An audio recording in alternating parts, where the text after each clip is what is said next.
Portal de Convênios. Todas as notícias sobre convênios e outros acordos na administração pública. Olá, este é o podcast do Portal de Convênios, um resumo semanal das principais notícias do âmbito da administração pública para você se manter informado em poucos minutos. Congresso aprova orçamento de 2026 com 61 bilhões de reais em emendas parlamentares. Em seu último ato legislativo do ano, o Congresso Nacional aprovou em 19 de dezembro, em sessão conjunta, o relatório final do Orçamento da União de 2026, o PLN 15 de 2025. A proposta prevê despesas totais de 6,5 trilhões de reais, incluindo 1,8 trilhão destinados ao refinanciamento da dívida pública e estima um superávit primário de 34,5 bilhões de reais nas contas do governo federal. O texto foi aprovado inicialmente pela Comissão Mista de Orçamento, a CMO, e segue agora para a sanção presidencial. Sem considerar o pagamento da dívida pública, o orçamento soma 4,7 trilhões de reais, sendo 197,9 bilhões destinados a investimentos e 4,5 trilhões aos orçamentos fiscal e da Seguridade Social. Um dos destaques do relatório é a exclusão das despesas com precatórios do cálculo fiscal, o que abriu uma margem de 13,8 bilhões de reais.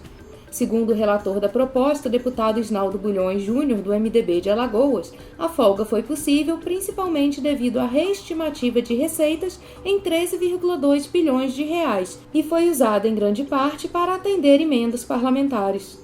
A retirada dos precatórios foi autorizada pela Emenda Constitucional 136. O orçamento reserva cerca de 61 bilhões de reais para emendas parlamentares. Desse total, 37,8 bilhões correspondem às chamadas emendas impositivas de pagamento obrigatório, sendo 26,6 bilhões de reais individuais e 11,2 bilhões de bancada estadual. Outros 12,1 bilhões de reais foram destinados a emendas de comissão cuja liberação depende do governo federal. Ao todo, foram apresentadas 7.180 emendas por deputados e senadores. Com a redistribuição dos recursos, alguns ministérios tiveram aumento significativo de verba, como o da Integração e do Desenvolvimento Regional, que passou de 6,1 bilhões para 12,7 bilhões de reais. Já o Ministério da Previdência Social registrou redução de 6 bilhões. O piso de investimentos públicos foi fixado em 83 bilhões de reais, equivalente a 0,6% do Produto Interno Bruto, estimado em 13,8 trilhões para 2026. O governo deve priorizar obras do novo Programa de Aceleração do Crescimento, o novo PAC, que enfrentam limitações orçamentárias. Na área da saúde, o relatório projeta 254,9 bilhões de reais em ações e serviços públicos, valor 7,4 bilhões acima do mínimo constitucional. Já as despesas com pessoal terão aumento de 11,4 bilhões de reais, incluindo reajustes salariais e o provimento de 47.871 cargos, funções e gratificações. O governo confirmou que o salário mínimo em 2026 será de R$ 1.621, um reajuste de 6,79% em relação ao valor atual de R$ 1.518. O aumento passa a valer a partir de janeiro, com pagamento em fevereiro, e impacta diretamente benefícios como aposentadorias do INSS, seguro-desemprego, abono salarial e o benefício de prestação continuada. Outro ponto que chamou a atenção foi a previsão de cerca de 5 bilhões de reais para o fundo eleitoral, valor superior à proposta inicial da equipe econômica, que estimava até 1 bilhão. Os recursos públicos serão destinados ao financiamento das campanhas eleitorais de 2026. Dino barra trecho do PL número 128 de 2025 sobre orçamento secreto.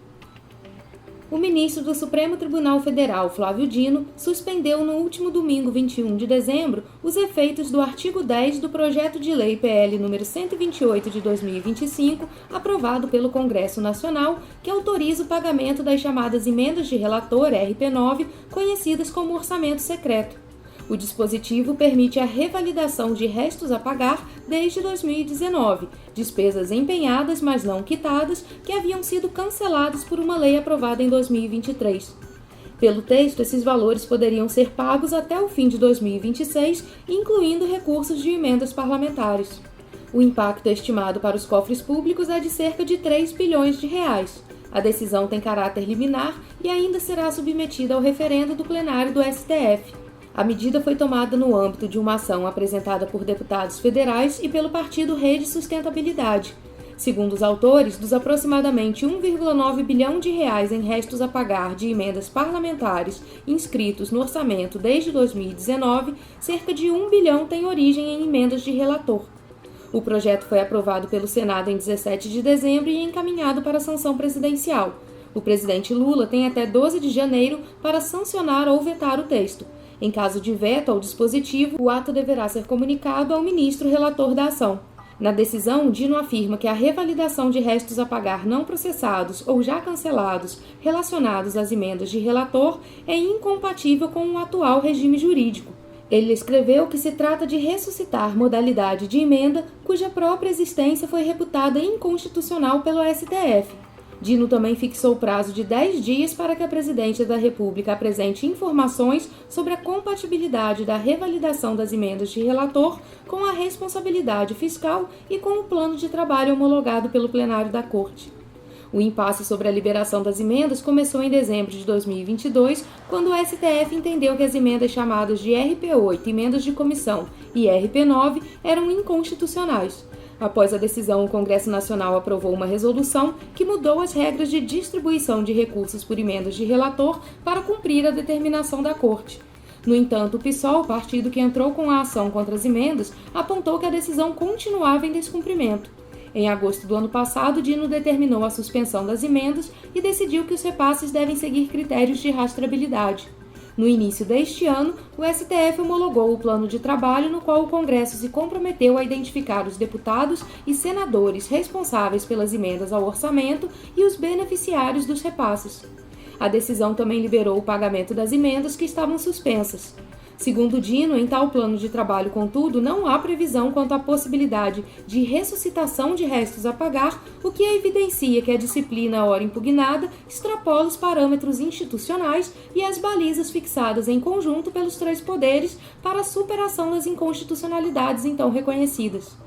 Para o ministro, a aprovação do artigo 10 do projeto de lei é uma afronta à Constituição.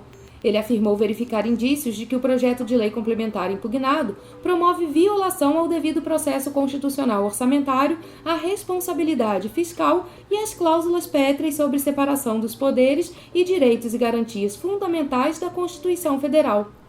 Além de tratar dos restos a pagar, o PL aprovado faz o corte de incentivos fiscais, a principal aposta do governo para equilibrar o orçamento de 2026. Com potencial de elevar a arrecadação em cerca de 22,4 bilhões de reais no próximo ano, a proposta também aumenta tributos sobre empresas de apostas online, bets, fintechs e grandes empresas que remuneram sócios por meio de juros sobre capital próprio. Na decisão liminar, o ministro Flávio Dino lembrou que o contexto atual do país é marcado por graves dificuldades fiscais e que todos os poderes da República têm o dever constitucional de colaborar ativamente para a preservação do equilíbrio fiscal. Para ele, o poder público não pode criar ou ampliar despesas de caráter abusivo, desproporcional ou dissociado das capacidades fiscais do Estado.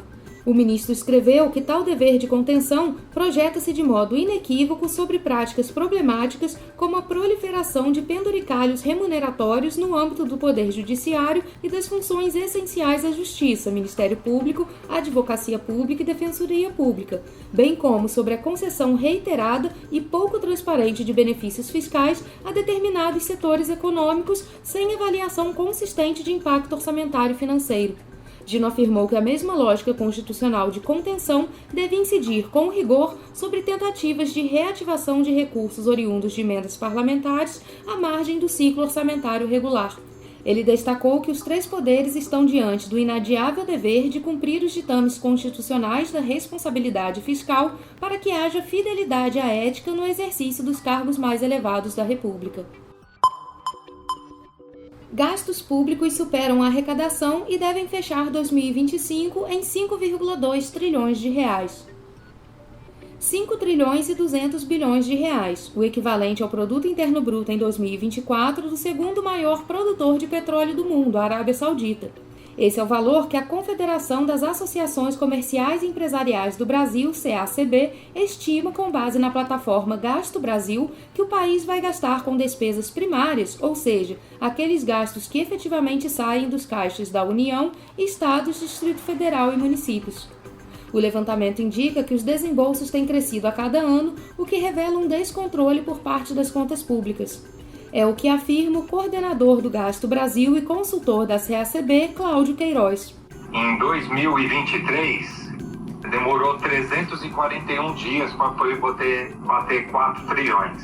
Em 2024, ele antecipou isso para 315 dias. Em 2025, ele já bateu um recorde, caiu para 296 dias. Essa falta de controle está começando a gerar essas antecipações de marcas. O valor está, inclusive, acima da arrecadação.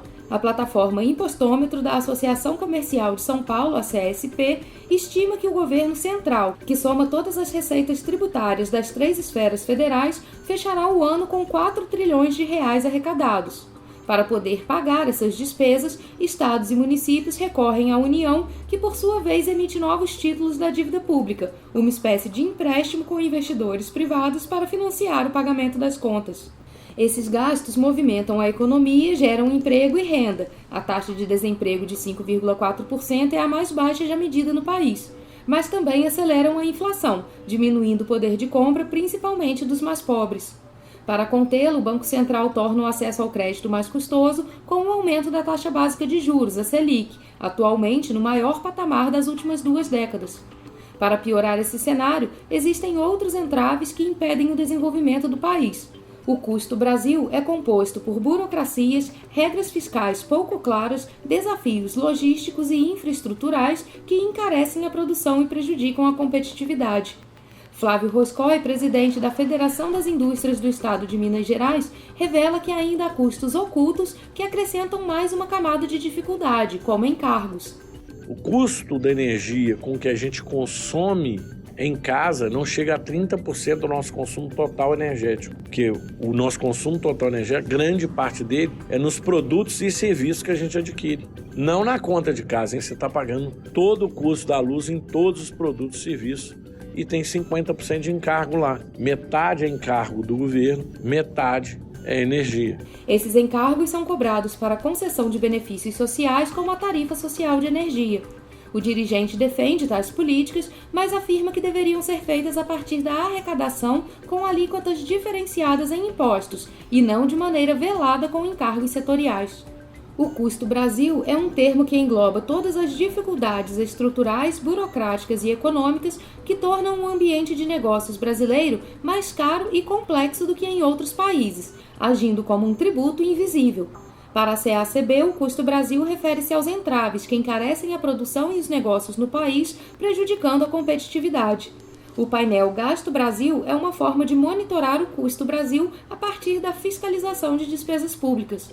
Por outro lado, a entidade defende reformas como a administrativa e a atualização do Simples Nacional, mostrando que o custo Brasil afeta a economia e o empreendedorismo, com estimativas de que chegue a 20% do PIB ou mais. A AGU ajuiza novas ações contra associações envolvidas em fraudes do INSS. A Advocacia Geral da União, a AGU, ajuizou neste mês de dezembro 2 novos lotes de ações judiciais contra associações e entidades envolvidas em fraudes relacionadas a descontos associativos indevidos em benefícios do Instituto Nacional do Seguro Social, o INSS. Com os novos ajuizamentos, a AGU encerra 2025 com ações propostas contra todas as entidades investigadas por prejuízos causados a aposentados e pensionistas em todo o país. No 4º lote, ajuizado na última semana, a AGU propôs ações regressivas contra 8 entidades, cobrando a devolução dos valores já pagos pelo INSS a beneficiários que sofreram descontos associativos não autorizados.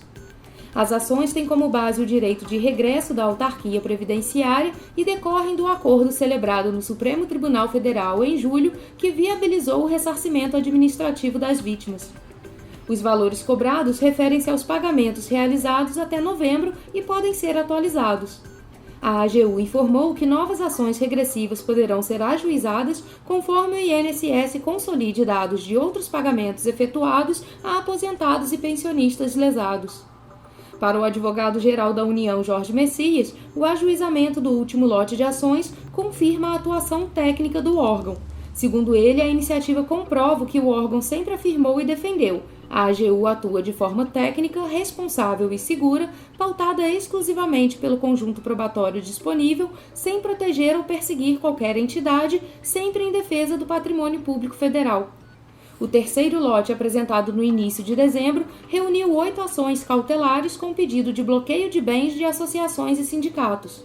O objetivo foi garantir o pagamento de penalidades que venham a ser aplicadas e o ressarcimento dos prejuízos estimados aos cofres públicos. As medidas judiciais adotadas nos 3 primeiros lotes tiveram como base processos administrativos de responsabilização PARS instaurados pelo INSS e pela Controladoria Geral da União, a CGU, com fundamento na Lei nº 12.846 de 2013, a Lei Anticorrupção. Os PARs foram abertos após deflagração da Operação Sem Desconto, em abril de 2025, que apurou fraudes em descontos associativos indevidos.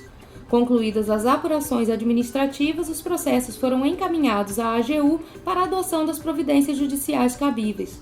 As ações buscam responsabilizar as entidades envolvidas, recuperar valores pagos indevidamente e reforçar a proteção dos aposentados e pensionistas, as principais vítimas das fraudes.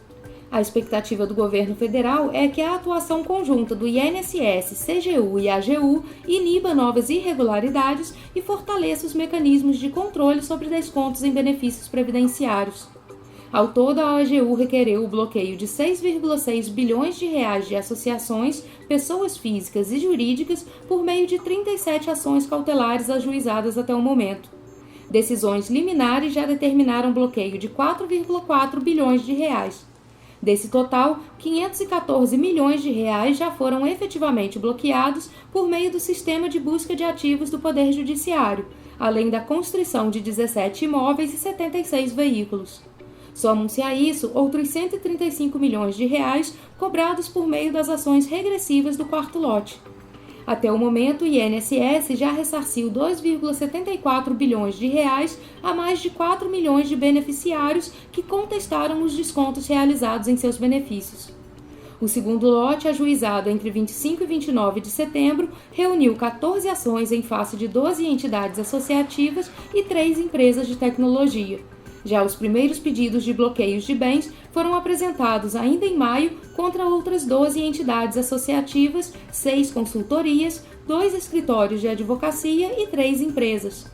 Em portalconvênios.com você confere a lista das associações e entidades acionadas no terceiro e no quarto lotes. Novo salário mínimo deve injetar 81 bilhões de reais na economia. Previsto para entrar em vigor em 1º de janeiro e começar a ser pago em fevereiro, o novo salário mínimo de R$ 1.621 deverá injetar cerca de 81,7 bilhões de reais na economia brasileira.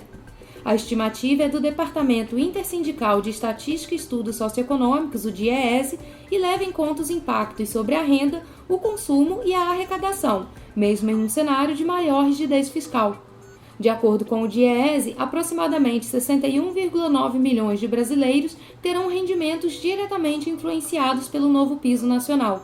Entre eles estão 29,3 milhões de aposentados e pensionistas do INSS. O reajuste também afeta 17,7 milhões de trabalhadores empregados, 10,7 milhões de autônomos, 3,9 milhões de empregados domésticos e cerca de 383 mil empregadores. O novo valor representa um reajuste nominal de 6,79% em relação ao salário mínimo atual, seguindo as regras da política permanente de valorização do mínimo retomada em 2023. O aumento do salário mínimo traz efeitos relevantes sobre o orçamento federal, uma vez que diversos benefícios e despesas são indexados ao piso nacional. Segundo o DIEESE, os principais impactos esperados são: acréscimo estimado de 39,1 bilhões de reais nas despesas da Previdência Social em 2026, custo adicional de aproximadamente 380 milhões e meio de reais para cada R$1 de aumento no salário mínimo, cerca de 46% dos gastos previdenciários diretamente impactados pelo reajuste e 70,8% dos beneficiários da Previdência recebendo valores atrelados ao salário mínimo. Diante desses números, o desafio do governo será conciliar o ganho real de renda para milhões de brasileiros com o controle das despesas obrigatórias, em um contexto de busca pelo cumprimento das metas fiscais. O cálculo do novo salário mínimo segue a Lei nº 14.663, de agosto de 2023, que determina a correção anual com base em 2 indicadores: a inflação medida pelo INPC, o Índice Nacional de Preços ao Consumidor, do ano anterior, e o crescimento do Produto Interno Bruto de 2 anos antes. Para 2026, no entanto, o reajuste foi parcialmente limitado pelo novo arcabouço fiscal instituído pela Lei Complementar 200 de 2023, que estabelece um teto para o crescimento real das despesas da União. Assim, foi considerada integralmente a inflação acumulada de 4,18% entre dezembro do ano passado e novembro deste ano, enquanto o crescimento do PIB de 3,4% foi limitado a 2,5%, percentual máximo permitido pelo novo regime fiscal. A combinação desses fatores resultou em um aumento nominal de R$ 103 no salário mínimo, fixando então o valor em R$ 1.621 a partir de janeiro.